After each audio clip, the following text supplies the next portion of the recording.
This video is about setting options. Options is found in the Settings menu, or you can click on the Options icon in the General toolbar. The Options dialog box lets you set your choice of how the software will perform for various functions. There are 7 different tabs that can be selected for setting options. We will look at the General tab and the Scrolling tab in this video. The other tabs will be covered in later videos. In the General tab, you can change how often the software will auto-save the design.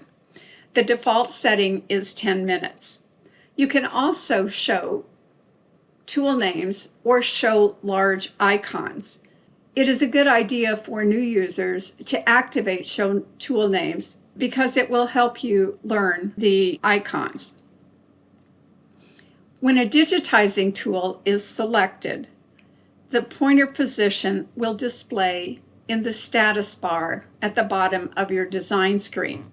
You have 2 choices in these options, relative and absolute. Relative means the position is referenced from the last digitized point, while absolute means the position is referenced from the first needle point of the design. And this is when you are using a digitizing tool. If I'm digitizing, notice how the position changes in the status bar. You have the choice of 3 different programs to touch up any artwork that you bring into the software. Paint is selected by default. You can also elect to use Corel Photo Paint, which was added as part of the Corel installation. PaintShop Pro is a 3rd option, but will only be highlighted if you have purchased the program and installed it on your computer. You can choose to start the software in the home screen, the embroidery canvas, or the embroidery library. The default is the home screen. We'll talk about these other options in later videos. Now let's look at the Scroll tab. Auto scrolling is enabled by default. This will cause the screen to move to another location when your mouse approaches one of the corners of the screen. It is a good idea to have this activated when you are digitizing designs.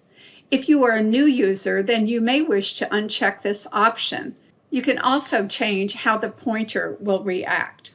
You may also change the mouse wheel behavior. It can zoom or it can scroll vertically or horizontally based on how your options are set. What you're looking at are the default options.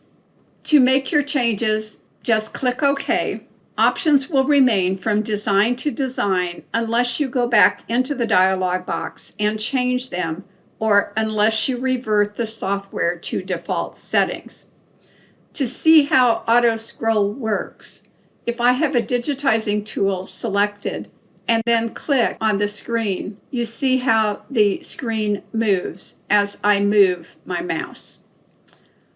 If you hold down the Alt key while you have auto scroll selected, it lets you move to a toolbar and you can click on options and then disable auto scrolling and click OK.